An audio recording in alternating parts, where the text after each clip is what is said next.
Welcome to Farnborough Connect. My name is Paul Everett, Chairman of Farnborough International and Chief Executive of ADS. Today, I'm in conversation with Lord Bilimoria, President of the CBI. We'll be discussing how business has been dealing with the COVID challenges and what governments can do to support business and the longer-term prospects for the economy. Lord Bilimoria took up his role as President of the CBI in June this year. He is also the founder of Cobra Beer, the Chairman of Cobra Beer Partnership, and his other roles include founding Chairman of the UK-India Business Council and the Chancellor of the University of Birmingham. Lord Bilimoria, welcome to Farnborough Connect, and thank you for joining us today. Thank you very much, Paul. It's a great pleasure to be with you. I wonder, just to start with, you must be a regular international business traveller, and guess you would normally have a really kind of hectic schedule. Life has been, I guess, a bit quieter of late. What have you missed most? I just miss the whole aspect of traveling by air regularly, not only internationally to India up to 10 times a year, to South Africa, where my wife is from, business trips to Europe, the United States, domestically within the UK is just a part of my life, and it just hasn't existed for 4 months. And it feels completely abnormal, and I can't wait to get back to it.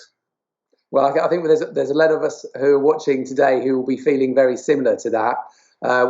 Fortunately now we are back in the air, so to speak, and hopefully we can start to grow business demand once again.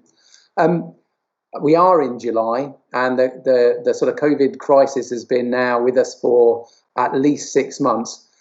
Where do you think we are in terms of the crisis? And more importantly, how do you think the shape of the recovery will pan out? We've had the most amazingly difficult time anyone living today anywhere in the world will have experienced, because it's both a health crisis and it's an economic crisis. It's a demand shock, it's a supply shock. The reverberations go right through the supply chain, whatever industry you're in. And not only that, it's not only domestic, it's global. The domino effect is global. So the effects have been huge, and the aviation sector has suffered enormously. I mean, by over 90% down when it comes to the UK over here, to Heathrow. I mean, Heathrow, the biggest rates payer in the UK, Heathrow Airport alone pays well over £100 million of rates a year, and to have virtually no business. What about all our trade? The exports, over 40% of our exports go on aircraft. People don't realize this. People think of aircraft in terms of commercial travel as passenger travel. But what about all the air freight? That's had to carry on. So the sector suffered hugely. And the health crisis, I think now we are flattening the curve. Those sad deaths, and they've been very sad and tragic, the numbers are coming down. I think now, 4 months down the line, the economy is opening up. In my own industry with Cobra Beer, the 4th of July was a very important day because for 4 months we supplied over 7,000 restaurants and they were shut. And now they've opened up. The social distancing measures coming down from 2 meters to 1 meter has helped a lot. And we are hoping now that the economy will get back firing on all cylinders. But for that, we need public confidence as well. And the government, I think, has been tremendous in terms of the help that has been given financially. The Chancellor, Rishi Sunak, since the middle of March, has been extraordinary. Almost £200 billion worth of help to the economy, whether it's grants, whether it's loans, whether it's rates relief.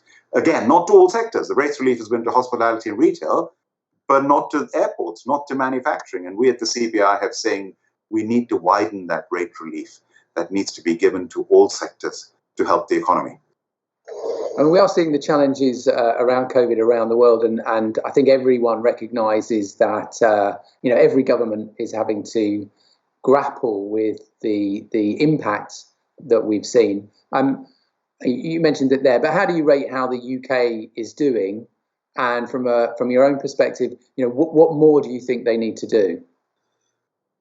If we look at the sector, your sector, I mean, the aviation sector, I don't think most people in the UK would realize that we have the third largest aviation sector in the world.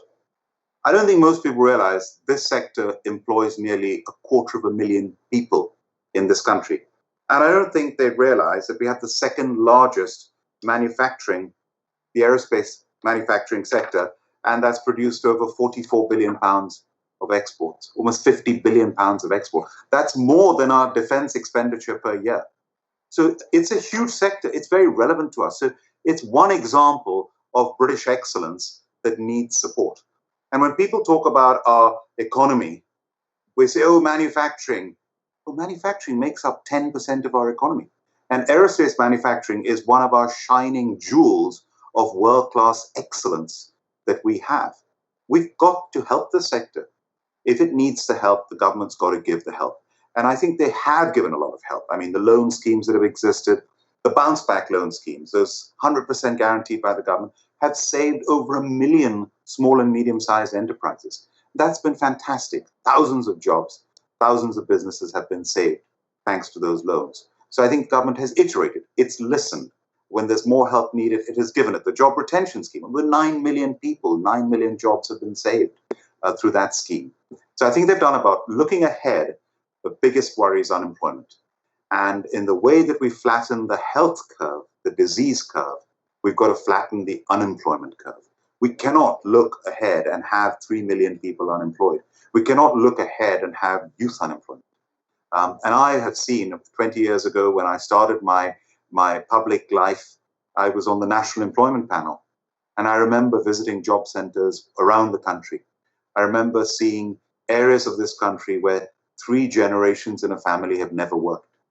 That is the scarring unemployment can leave on a long-term basis. We must not let that happen. Because let's just look back 4 months ago in February, this country, the economy was fine. Our unemployment was at the lowest level at well under 4% since the 1970s. So this is a crisis that has come through no fault of anyone.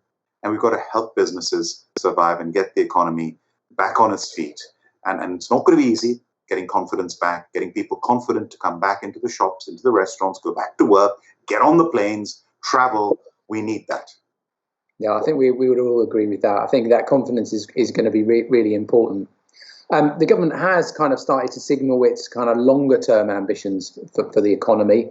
And I'm sure it's adopted the CBI's strapline of Build Back Better. What do you think some of their longer term priorities should be? You know, what are the themes that they should be focusing on to ensure that we are ready for the future? Well, I think the government has got to, as I say, the focus has got to be on employment. The focus has got to be on skills. The focus has also got to be on reskilling, because there is no question about it. In today's world, with technology advancing at the pace that it has, I was a member of the Centenary Adult Education Commission. Why Centenary? It was set up after the First World War to deal with the crisis after the war. And you know, if you read that report written 100 years ago, so many of the challenges are still the same today. And today it's even accentuated that people today don't have one career. People often have multiple careers in their lifetime. People have to reskill. In fact, now looking ahead, many people will have to reskill in their jobs. So I think that reskilling and training, investing in that is going to have to be key. Investing in research and development and innovation. And the aerospace sector is a great example where we are phenomenal and cutting edge. Our universities are the best in the world along with America. I mean, which university, by the way, has won more Nobel Prizes in the world? It's not Harvard, it's not Princeton, it's not MIT, it's Cambridge University, it's a British university. So we are very good historically at R&D and innovation and being creative. We've got to invest in that. How much do we invest? 1.7% of GDP. How much does America invest? 2.8% of GDP. How much does Germany invest? 2.8% of GDP. How much does a country like Israel invest? 4% of GDP. So if it doubled our investment in R&D and innovation, that was part of the industrial strategy to get it up to 2.4%, that will make a huge difference. And the aerospace sector is one area, defense is one area that could hugely benefit with universities and business working more closely together. That's certainly been a big theme for us this week, I think, which is that there's a big focus on the decarbonisation agenda, and you know the whole of the industry recognising that we need to be doing that investment to ensure that our products are fit for the future. I guess our challenge, as you've outlined, is there's a competition for all of this stuff now, and you know we need to make sure that the UK is as attractive as we can make it for that. That's what can be quite highly mobile investments. I mean, you know, we need to commit. I mean, this is hundreds of millions to what you're talking about. It had 500 million pounds of public funds over 5 years to close the funding gap for sustainable aviation fuel schemes. Funding for Aerospace Technology Institute to help us to become a world leader in hybrid and electric flight. All this needs to happen to meet the government's net zero and jet zero council. So this is all has to be done. I'm launching on the 22nd of July the Heat Commission, which I've chaired with the CBI, University of Birmingham, firms in the energy sector, about heat, which makes up 1/3 of our energy consumption. And it requires a huge amount of investment. It'll create lots of jobs in upskilling, over 150,000 jobs there. So similarly, if we invest over here in this sector in manufacturing, it will create jobs. Absolutely right, and thank you. I just wonder if you're, from your own experience of running your own business and the colleagues you meet around the sort of CBI table, I mean, have there been any kind of, I guess, lessons for you through this difficult period that you think will change the way you prioritise work into the future? I think we have seen how amazing, in fact, globally. I have a mantra in our business, in my journey, the 3 decades that I've built a business from scratch, and I'm proud to say is a household brand name now, is adapt or die. And we have had to adapt. The world has had to adapt. Look at what we're doing just now. I would have loved to have been face to face with you at Farnborough. Gosh, I'm really annoyed I'm not there. We've adapted. We're doing it this way. We're going to get back, hopefully, next year to being face to face. That is really important, is the adapting part. This technology we're using, Satya Nadella, the chief executive of Microsoft, said in the midst of the crisis, we've taken 2 months to adopt what would have taken well over 2 years, because necessity is the mother of invention. That's one lesson I've learned. Second lesson I've learned is what does not work is when government works alone. When it's been top down, it hasn't worked. Whether it's been testing, whatever it is, it has not worked when it's been top down. What has worked is when there's been collaboration.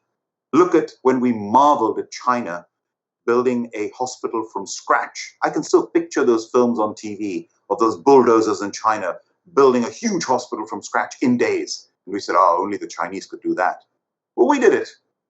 We built a Nightingale Hospital in the East End of London, the Excel Centre private sector, the armed forces, including the Gurkhas, and I'm sure the RAF were involved as well, and the University of East London, and the NHS and the government, all coming together, and we built a 4,000 critical care bed hospital in 9 days, and then rolled them out around the country. That's collaboration for you. Testing wasn't working. The Germans were doing 100,000 tests a day. When we started opening up testing, working with the labs, working with the universities, working with the private sector, we now have a testing capacity of 10 million tests a month, and we want to get up to 500,000 tests a day.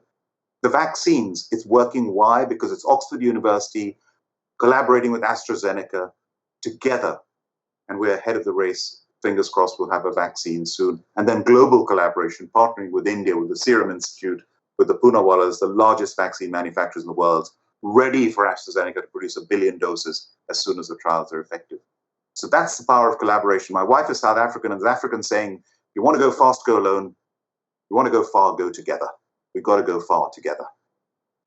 I think that's very much the spirit that the aerospace industry follows as well, certainly in the work that we've done around the ventilator challenge and supplying PPE. But the collaboration is really, really important.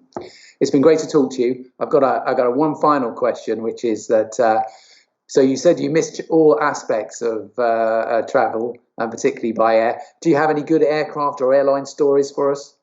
Yes, I do. And I want to make a final point, if I may, and that is that I'm come from a military background. My father was commissioned to the Gurkhas and was Commander-in-Chief of the Central Indian Army. My grandfather's in the Army. My mother's father was in the Royal Indian Air Force and served through the Second World War. I'm proud to be an honorary group captain in 601 Squadron in the Royal Air Force as we speak. And I think that here in Britain, we are 1% of the world's population, 1% of the world's population, but we're the 6th largest economy in the world. And we're not a superpower, but we are a global power, and we have global influence. And that global influence is down to 2 things, our hard power and our soft power. Our soft power is phenomenal. Our creative industries, our culture, our universities, you name it, phenomenal. Our professional services, best in the world. But that soft power is useless without our hard power. And our defense power, our armed forces, Army, Navy, Air Force, are phenomenal. They may be small in numbers, but they're respected around the world for our professionalism, our excellence, and our capability. And that defense sector working together with the aerospace, armed forces is so, so powerful, and I'm proud to be a part of it. And so going back to my early memories, I still remember my first flight when I was 4 years old. And I remember the clouds, and I pictured fires in the clouds. That's what was in my mind. Of course, there weren't fires. It was the sun shining through the clouds. But one of my most exciting experiences that I've been privileged to experience in my life is flying in a Eurofighter Typhoon and breaking the sound barrier over the North Sea and all the other experiences of that amazing flight with the Royal Air Force, and experiencing that firsthand. What a privilege, and makes me so proud of the RAF and our armed forces. Lord Bilimoria, thank you so much for sharing with us today. Your enthusiasm is fantastic, and I am sure with your leadership, the CBI is going to be a key partner for government in driving our recovery. Thank you. Have a good day. Thank you, Paul. Thank you, ADS. Thanks for all your support. Thank you.